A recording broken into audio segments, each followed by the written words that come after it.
Very quickly take a look at what's making headlines in the dailies this morning. I want us to begin on the Daily Nation. This is what is captured on the DN. How cash was moved. This is according to the Daily Nation on the Finland airlift saga.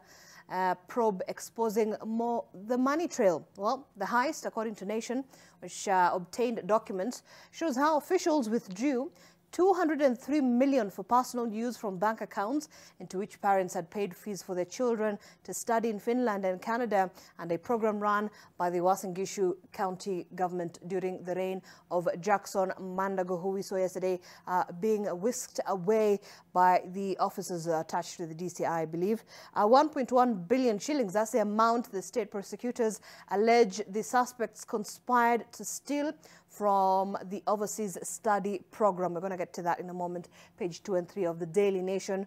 Also, President Ruto warning on looting of public funds. Yesterday, speaking at the devolution conference in Uasin Gishu County, saying as that happened, opening yesterday's conference, the president has challenged governors to stop wastage of funds of public resources, vowing it would no longer be business as usual and the corrupt would be punished. It's a full splash on what really happened yesterday, pages 4, 5, and 6, and 7 as well, inside the Daily Nation. Just on the tick of that as well, opposition leader Raila Odinga is a guest speaker today on the second day of the devolution conference, where participants drawn from the public and private sector as well as development agencies are discussing transformation from the grassroots and how county governments can improve and drive the economic revolution in the country. All right, this is where you have it. So we're not reintroducing fuel subsidies, says President Ruto. Well, President Ruto says the government was not reintroducing fuel subsidies, and he was responding to a story ran by The Nation in which we reported the latest development on fuel pricing. In the story titled, "It's Compensation, Not Subsidy," State says on fuel prices, which appeared in yesterday's paper, we began by capturing the position of the government that the intervention undertaken in the August 14th fuel price review is compensation and not subsidy, with all marketing companies set to receive those differentiations in terms of the money in terms of per litre. Well, we reached out to the Energy and Petroleum Regulatory Authority Director General Daniel Kipto with 4 questions. One was, at what point in the program that was retired in the 14th of May 2023 pump prices review did the country switch from stabilization to subsidy? And it goes on to give you an idea of all the 3 other questions that were asked by our business editor, Julian Samboko, and really what the answer was. So you can get a full report on this particular issue.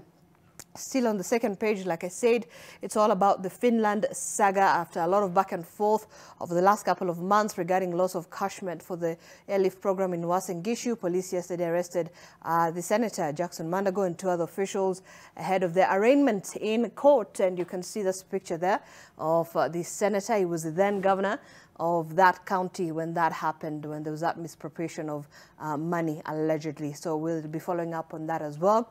Lawyers agreed with state to tell on clients dealing in dirty monies. All right, that's also related to issues of graft and corruption in the country. All right. Ruto reads riot act to governors over graft. This is what was also captured on the front page. Many counties becoming hotbeds of corruption. That's what the president is saying. And he was speaking yesterday in Uasin Gishu County, ironically happening at a time where, as he speaks on issues of corruption in the same county where the senator was arrested for allegations of and accusations of corruption as well. Kenya is the best investment hub in Africa, U.S. envoy Meg Whitman says. That's a U.S. government official who has outlined some of the issues the government needs to implement to woo more investments and strengthen the devolved system of governance. Even as the ambassador to Kenya, Meg Whitman spoke highly of Kenya's investment opportunities, terming it as the best investment destination in Africa. You can get that report by Barnabas B. and Stanley Kimuge on the 5th page of the DN as well. Waiguru also highlights county's wins in 10 years of devolution. What did she have to say? Just taking stock. She's described the devolution journey as one fraught with highs and lows. Of course, speaking during that summit that has brought together about 10,000 local and international delegates. We are on the second day of that biennial conference happening in Uasin Gishu County as well.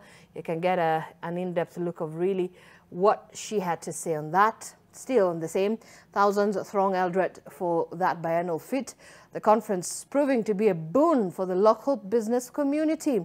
And you can also have a look at that report. Meanwhile, Ruto-Raila allies unite to back the talks, and members of parliament allied to President William Ruto and also those allied to opposition leader Raila Odinga last evening joining forces to provide legal backing to the National Dialogue Committee. Well, in a rare display of unity, during a late-night session, the lawmakers passed a motion formally establishing the 10-member bipartisan team responsible for negotiating resolutions following the 2022 post-election crisis, and both the majority and minority sides in the National Assembly also agreeing on the same talks. Let me just close that tab.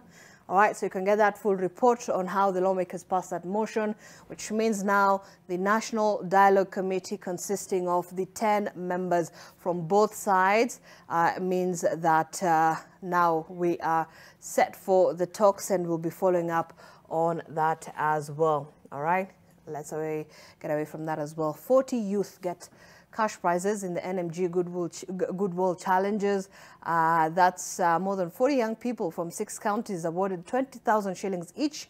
In the Nation Media Group and Goodwill Challenges that were launched in November last year, you have over 400 young people participated in that challenge, and 40 winners with the best ideas and clear submissions were fitted and given cash prizes.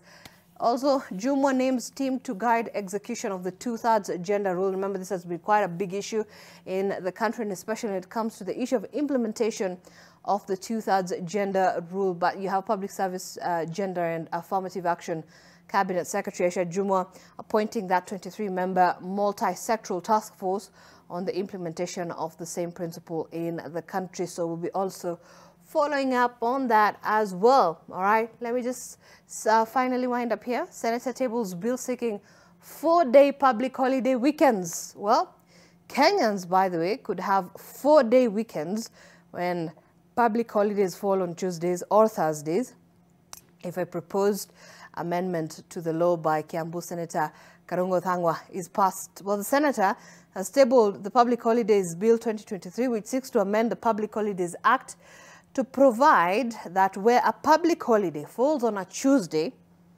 the Monday preceding it should also be declared a public holiday. If a public holiday falls on a Thursday, the following Friday will also be declared a public holiday. Well, that means that we'll have 4 public holidays, but only if this motion is passed in Parliament. It's a bill that is already in Parliament. And it would lead to situations where a week has only 3 days of work and 4 days of rest. How would that look? I'd love to hear your thoughts on that. Let me also just give you a quick glimpse of what we have on the Business Daily.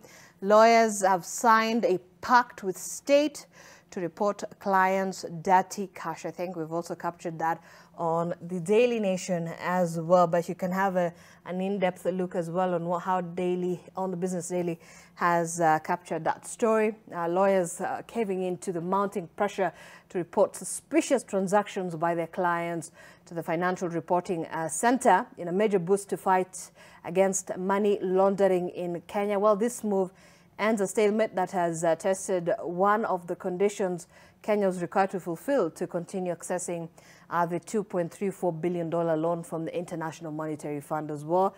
Just down there, private varsities hit by new funding model as enrollment drops. Well, private universities have taken the first hit from the new higher education funding model after the number of government-funded students sent to the institutions dropped to the lowest levels in 7 years. Well, this drop in enrollment also worsens the financial crisis facing the private universities, and this is according to data from the Kenya Universities and Colleges Central Placement Service, which also shows that students placed in private unis dropped 67% in the recently concluded placement cycle, which means this is actually lower than 10,000 learners who were placed in 2016 when that particular program started.